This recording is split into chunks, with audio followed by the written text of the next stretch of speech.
The uneducated society, lonely, violent, and hooked on screens.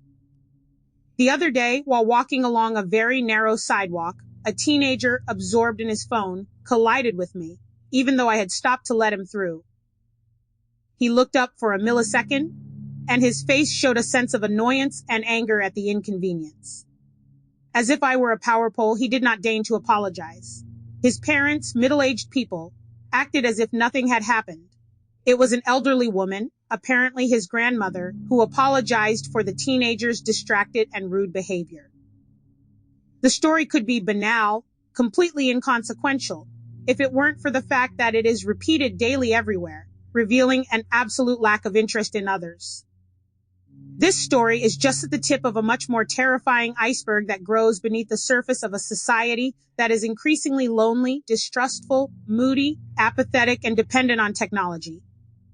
A society where violence is becoming more and more molecular, reaching street level, while human ties become a relic of older generations that are about to leave us.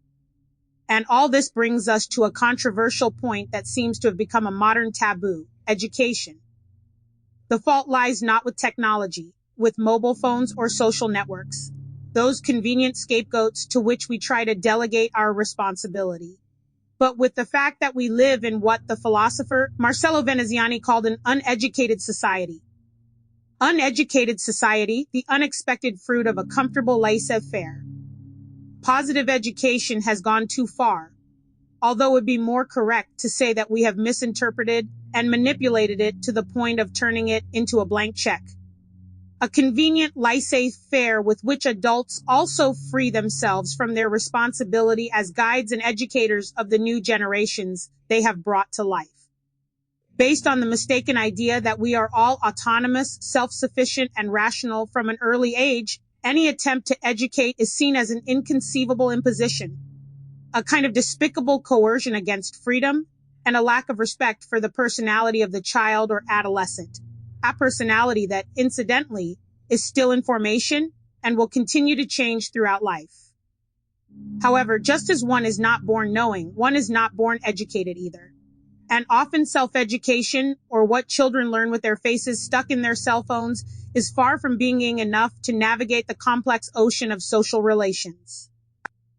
As a result, we have a society that is increasingly less educated, uncultured, and ignorant, not incipient, which implies not knowing, but a society that practices motivated ignorance, the voluntary act of closing one's eyes so as not to see what one does not want to understand or is uncomfortable.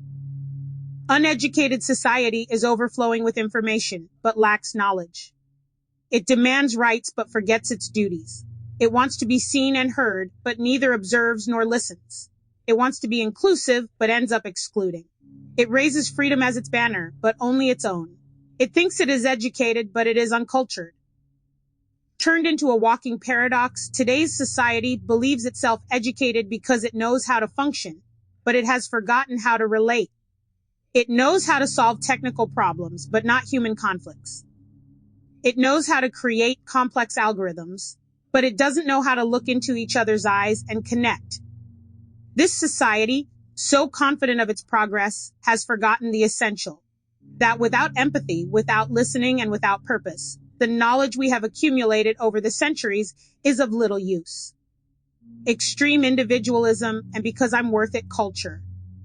Education is the great absentee today. It is as if no one feels the duty, the right, the obligation, the desire, and the need to educate, much less to be educated. The act of educating seems to have become an archaic practice, largely because shared principles have disappeared. Education is not just a perimeter of rules to be followed or a collection of knowledge to be applied, but above all a series of reference values from which emanates a constant and unequivocal commitment to the growth and development of the new generations. However, the patience to educate and be educated has run out, as Veneziani wrote. Imbued with a culture of privilege, the new generations want everything and now. They claim their rights while escaping their duties. And when we are not educated in respect, civility, and good manners, when we are not educated in empathy, effective responsibility, in knowing how to behave and how to be, it is easy to develop an egocentric mentality. The idea of me first or I deserve everything takes hold very early on, preventing young people from getting rid of that natural initial selfishness to broaden their view of those around them. In this short-sighted development, others become blurred shadows for whom one does not feel empathy and with whom one cannot connect emotionally.